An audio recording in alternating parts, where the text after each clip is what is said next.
71번 유통정보입니다. 유통정보 분석을 활용하는 데이터 분석 기법의 성격으로 다른 것은 협업적 필터링, 딥러닝, 의사결정 나무, 머신러닝, 군집 분석이에요. 그래서 협업적 필터링부터 머신러닝까지가 데이터를 수집해가지고 이거를 분석하는 거예요. 그런데 군집 분석은 기존에 있던 데이터의 유사성을 분석하거나 군집화, 클러스터링이라고 하거든요. 클러스터링. 이걸 해서 그리고 각각의 군집 내의 개체 간의 유사성 혹은 상위성을 확인하는 분석 기법입니다. 고객 충성도 프로그램, 로열티라고 하죠. 이거에 대한 설명으로 옳지 않은 것은, 자, 5번이 틀렸는데요. 충성도 프로그램에 있어서 금전적 혜택을 제공하는 것보다는 비금전적 혜택을 이용하는 것이 유통업체에서는 효율적이죠. 그래서 돈을 들이지 않고서라도 고객의 충성도를 나타내는 것이 되게 좋겠죠. 충성도 프로그램에는 마일리지 프로그램과 우수 고객 우대 프로그램이 있고 행동적 충성과 태도적 충성도가 있어요. 이 충성도 프로그램은 단기적인 면과 장기적인 측면에서 운영돼야 되고 유통업체가 고객 경쟁력을 확보할 수 있어야 되고 충성도 프로그램을 운영하는 데 있어 우수 고객을 우대하는 것이 바람직합니다. QR, 퀵 리스폰스, QR코드 아닙니다. QR, 신속 대응이란 뜻이에요. 신속 대응. 항상 이런 거 나오면 헷갈리니까 신속 대응. 책에다가 좀 써놓으셔야 돼요. 신속 대응. 이거에 대한 효과로 가장 옳지 않은 것은, 신속 대응하면 되게 좋죠. 그럴 때 이거에서 옳지 않은 것은, 자, 5번이 틀렸는데요. 고객의 수요를 예측해서 제품의 재고를 창고에 저장하는데 도움을 주는 거죠. 창고에 저장하지 않는 게 아니라 빨리빨리 재고의 그런 것도 줄이는 거죠.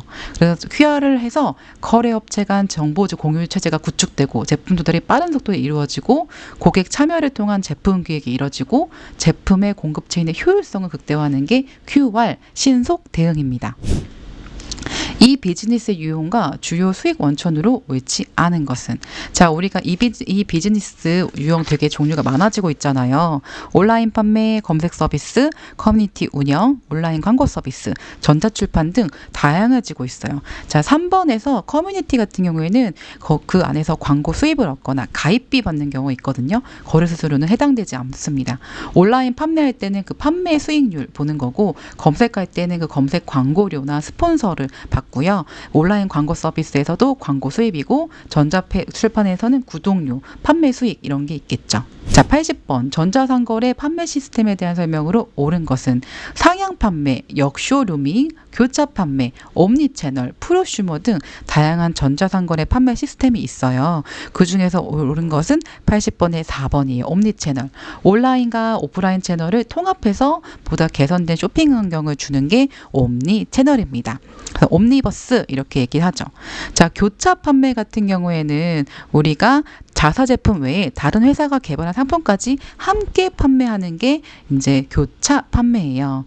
자, 그리고 쇼루밍은 우리가 이제 오프라인 매장에서 직접 보고 구매는 온라인에서 하는 게 이제 쇼루밍이에요. 쇼루밍. 근데 역쇼루밍은 온라인 매장에서 제품을 보고 오프라인에서 이제 구매를 실제 하는 게 역쇼루밍입니다.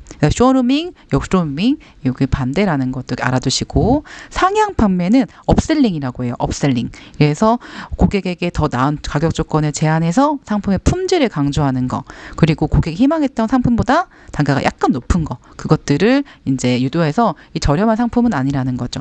그리고 프로슈머, 여러분은 프로슈머이신가요? 회사가 제품 개발을 할 때 소비자가 전문적 사용적 의견을 내가지고 이 직접 간접적으로 이런 걸 전달해서 전문적 소비자가 되는 게 프로슈머. 프로랑 컨슈머의 합힌 말입니다. 자, RFID의 작동 원리에 대한 설명으로 옳지 않은 것은, 자, 보시면 기억은 리더예요. 그래서 안테나를 통해 발사된 주파수가 태그에 접촉되고요. 그 다음에 니은은 무선 신호는 태그에 자체 안테나에 수신하고, 디귿, 태그 같은 경우에는 주파수에 반응돼서 입력 데이터를 안테나로 이렇게 전송하고요. 리을은 안테나에서 전송받은 데이터를 디지털 신호로 변화해서 리더기로 전파하는 거죠. 자, 미음은 리더는 데이터를 해독해서 호스트 컴퓨터로 전달하는 게 이제 미음입니다. 그래서 답은 4번이 틀렸어요. 자, 지식의 창조는 암묵지를 어떻게 활성해서 형식지로 하는 것이 문제예요. 그래서 암묵지와 형식지를 활용한 지식 창조 프로세스로 순서대로 나열한 것은, 자, 암묵지는 이런 거예요. 여러분이 학습과 경험했던 거를 개인에 체화됐지만 말하기 좀 애매한 것들 있죠. 그런 게 암묵지고, 형식지는 언어나 문자로 이렇게 글을 쓰거나 아니면 말할 수 있는 것들이 형식지예요. 그래서 노나카의 지식 전환 프로세스인 세시 모델하면 공동화, 표출화, 연결화, 마지막 내면화, 내재화되는 거예요. 그래서 이런 순서도 심리학적이나 지식의 관점에서도 알아두시면 되게 좋아요. 83번에 4번입니다. 4번 공동화, 표출화, 연결화, 내면화.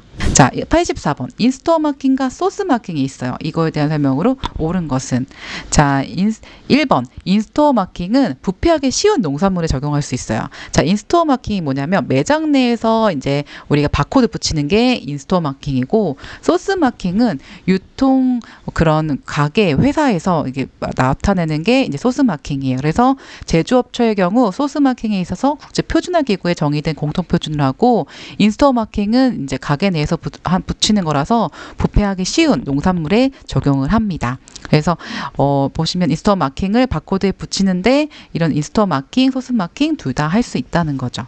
87번 온라인인 오프라인을 넘나들면서 제품 정보를 수집하고 최적의 제품을 찾아내는 소비자, 바로 우리가 이런 소비자를 아주 요새 많이 얘기들 하죠. 이런 소비자를 크로스 쇼퍼라고 합니다. 어떤 게 뭐죠? 온라인, 오프라인 둘 다 이렇게 크로스 넘나드는 그런 소비자들을 얘기합니다.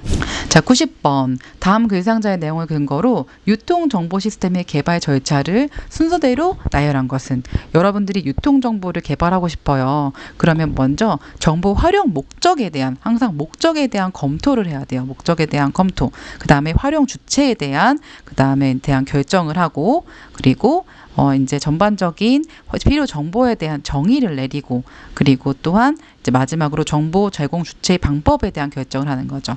목적, 다음에 정보 주체에 대한 결정, 그다음에 필요 정보에 대한 정의, 네, 방법. 답은 90번에 5번입니다.